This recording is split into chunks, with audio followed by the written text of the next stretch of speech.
Do you ever talk to yourself like this? I'm so stupid. There's something wrong with my brain. I hate how I look. I'm such a mess. Your brain doesn't know the difference between describing yourself and training yourself. When you say I'm so stupid, your brain doesn't hear that as frustration. It hears it as fact, as who you are, and it starts collecting evidence to prove you right. You're not venting, you're programming. I'm Jessica Davis, licensed therapist, mindset coach, and the creator of the Courage Method. I specialize in helping teens and young adults build confidence, courage, and purpose. A quick reminder, this video is here to support and guide you, but it is not a replacement for talking to someone in real life. If you're struggling with your mental health, please reach out to a therapist. And if you're in crisis, contact emergency services or a local helpline. You don't have to go through it alone.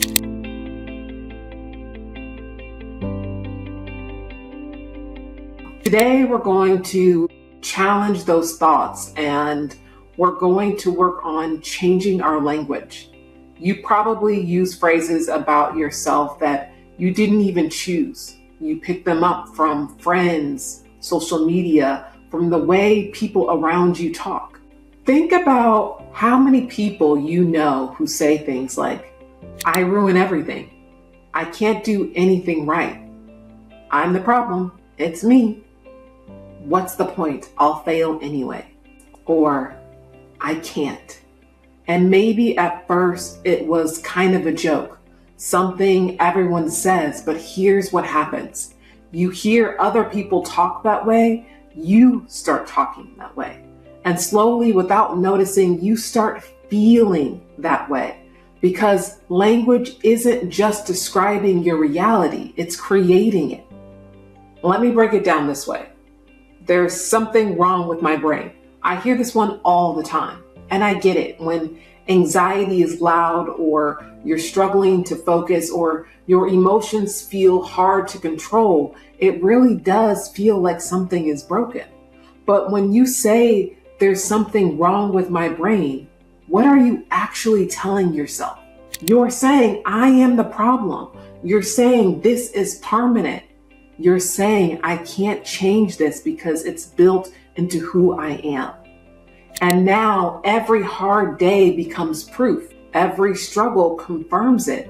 Every time you mess up, your brain goes, see, told you, there's something wrong with you. You're not describing your experience. You're locking yourself into it. This is why sometimes I will not tell clients their diagnosis. Personally and professionally, I feel like diagnosing is just a way of describing the symptoms that someone has. And ultimately, the treatment is more important than the actual diagnosis. But for clients, especially teen clients and young adults, they latch on to a diagnosis and feel like this is who they are and start to change their behaviors because of it. I'll never forget a client who read their Neuropsych testing for themselves. You'd be surprised how many teens and young adults read their own Neuropsych testing, but from the results of that, they started to change their behavior on submitting work. I remember asking this client, why are you doing this? You have historically turned your work in. What has changed? And they stated that they felt like the results had indicated that they struggled with comprehension or something like that. And so they decided not to turn their work in. I challenged that thought process. This is just someone's view and snapshot of you at this period of time. This is not describing or defining you. You're allowing it to define you. It was just words on paper, but for this client, they decided to almost embody what the paperwork said instead of choosing to be who they've always been. And thankfully, that client only took one conversation for them to get back on track and continue to go off of who they are. And I don't want to seem as if I'm completely anti-diagnosing. There are lots of situations where diagnosing can help. It's also can take you away from just being who you really are and seeing yourself as a whole person instead of just these traits. Another example that I want to use is I hate how I look. This one's heavy because most people say it like it's nothing, like it's just what you say. But your brain is always listening. Every time you look in the mirror and think, I hate this, you're training your eyes to find what's wrong. You're teaching yourself to feel bad in your own body. And here's the thing, hating yourself won't turn you into someone you love. Let me say that again. Hating yourself won't turn you into someone you love. That's not how it works. The path to feeling better in your body doesn't start with tearing yourself apart. It starts with changing what you say when you look at yourself. And it seems simple. It seems small to shift that, but it's actually difficult to change some of these things. But the alternative of staying in it is so unhealthy that why not give it a chance to just change the way you see yourself? Why not give yourself a compliment when you look in the mirror versus tearing yourself down? Small changes like that you are consistent at will eventually change how you view yourself. And it all starts with changing your words. Another one I hear people say is, I'm such an anxious person. Notice the structure of that sentence. I am.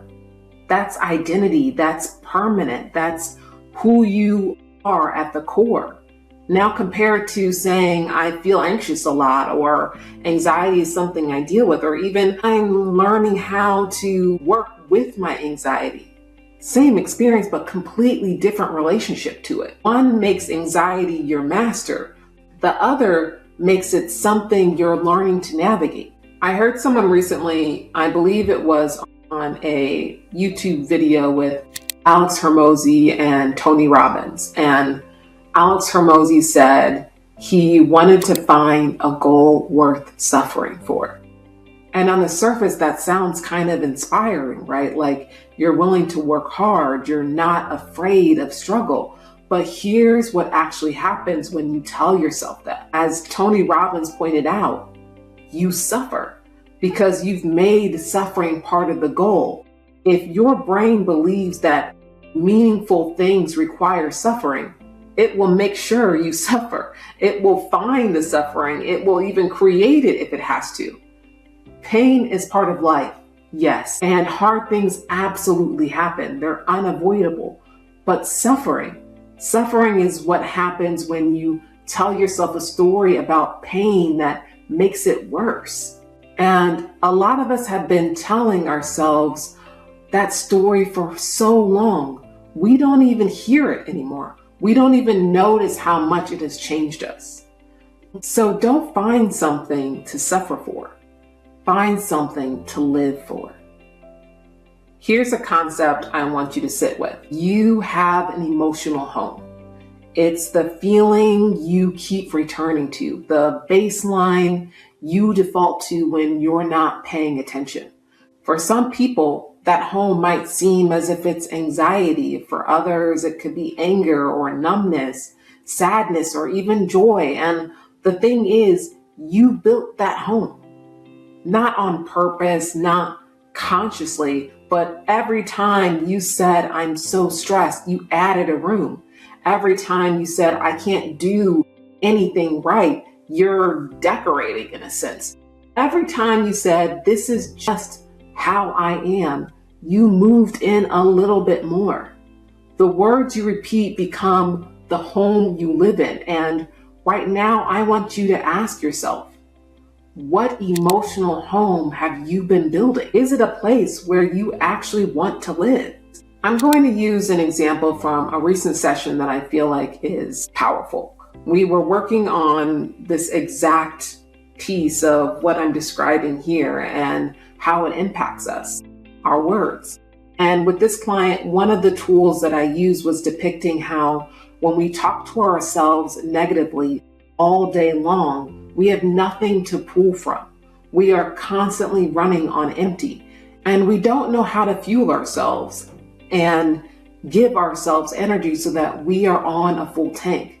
And the problem becomes when you are constantly on empty, when life throws different things at you, you feel as though it's hard to handle. It might feel as if life is throwing this at you and you're unprepared, or you constantly feel as though you are missing tools to navigate life. And I wanted to point out to this client that they weren't. It was just how much they were feeding themselves negative things that led it to be that every day they were running on empty. And yes, of course, there are positive moments that this client would have and wins that they would experience, but they wouldn't last long. And they surely wouldn't get them to a full tank. And when we changed that perspective, the client was able to recognize, wow, by just shifting that viewpoint of I get to decide how I fill myself, and I should be every single day trying to fill myself with things that are providing me energy, excitement, life. That's what makes life worth living. So for example, some things that might fuel someone may be waking up and thinking of positive things instead of negative ones, having a meal that they love, laughing with friends or setting plans up to see them, reading books, enjoying music, driving with the windows down, running their hands through grass, playing a sport or a hobby, working towards their future goals. There could be 1,000 different ways to fuel yourself. And the more you tune in with how you want to fuel yourself, the better outcome you will have. And the same thing with your words, right? If your words are constantly draining you because they're so negative, if we work on shifting what we're saying, things then will feel better. You will wake up better. And it's all just from this switch. So I'm going to challenge you to do that, to ask yourself, am I filling my tank or am I draining it? With how I'm talking to myself, with how I'm showing up, with how I'm speaking about my day. But I also want to provide another tool as well, because I think it's one of the most powerful, underrated things that people just don't use.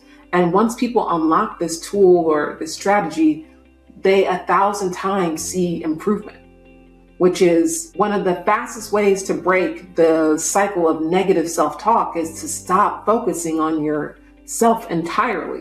When you're stuck in your head, you're telling yourself you're not enough, you're a burden, you're ruining everything. You're completely focused inward. And the more you focus inward, the louder the voices get. But when you shift your focus outward onto someone else, something changes. You might end up holding the door for someone. You help a stranger carry their groceries to the car. You give someone just a genuine compliment. You actually listen when your friends are talking instead of waiting for your turn to speak.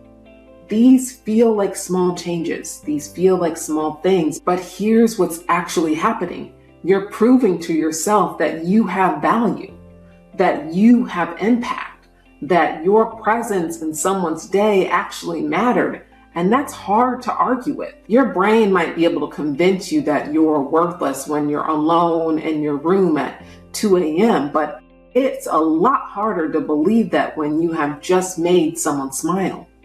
Pouring into other people pours back into you, not because you're keeping score, but because contribution reminds you of something your negative self-talk wants you to forget. You matter. You make a difference, and you don't have to do anything big to prove it.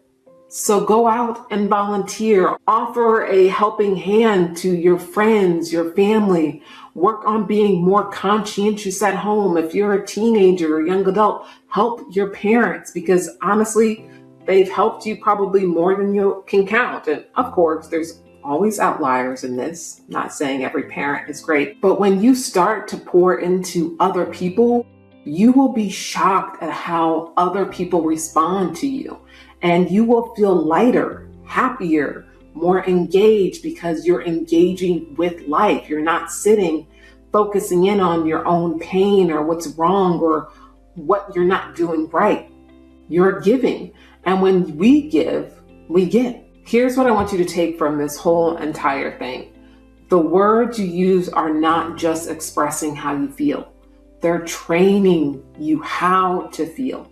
Every time you say, I'm broken, you're training yourself to feel broken. Every time you say, I can't, you're making it harder to try. Every time you say, this is just who I am, you're closing the door on who you could become. But the cool part is the opposite is also true. Every time you say, I'm figuring this out, you're teaching yourself to problem solve. Every time you say, this is hard, but I can handle hard things, you're building that muscle and resiliency. Every time you say, I'm more than my worst moments, you're opening yourself up for so many other opportunities. You don't need to be perfect. You don't have to be positive all the time. You just have to be aware of how you're training yourself and what belief systems you're creating about who you are. Because the story you tell yourself about yourself, that becomes the story you live. Let me say that again. The story you tell yourself about yourself becomes the story you live. Choose your words carefully. Don't call yourself derogatory names. Don't speak about yourself in a way that is harmful or unhelpful. It doesn't build you up. It's just tearing you down. Start building the home that you really want to live in. Thank you for being here. Thank you so much for watching this video, and truly, I appreciate every one of you for taking the time out of your day to hear this message. Please watch the next video on the screen. I would truly appreciate it. Until next time, keep moving forward, trust yourself, and never forget, you have what it takes to block out the noise.